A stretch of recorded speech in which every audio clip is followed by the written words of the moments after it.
It's a portrait more than 50 years in the making. In 1969, the last senior class graduated from 5th Street School in West Point before it turned into a junior high. After a class reunion, alums realized their senior portrait was missing from the wall.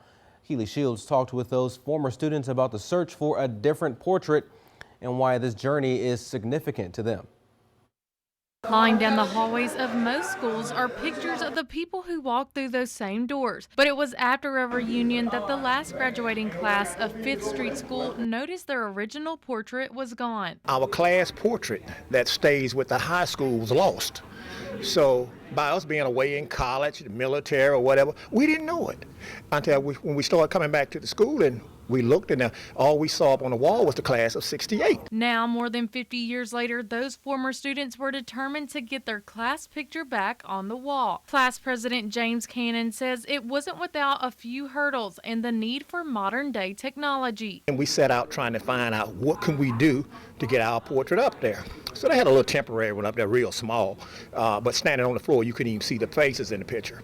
So we finally got with a company that said, hey, we can reproduce that on the computer, and your pictures will come out clear, and it'd be the size of poster board. So we did it. After 54 years, we are finally getting our class portrait. Eddie Quinn says having a grand-sized portrait symbolizes a common goal for the class of '69. It's so pleasant that we assemble ourselves here together because it's so important about education, because we know that now a mind is a terrible thing to waste, and we are blessed to be blessed to others.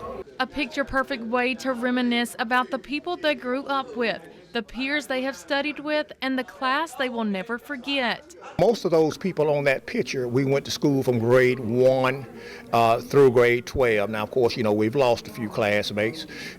We've lost about 25 classmates. But now that we have the picture up there, it's not so bad. But I wish they could have been here today to see this. The class of '69 is excited for their next class reunion so that everyone can see the new portrait.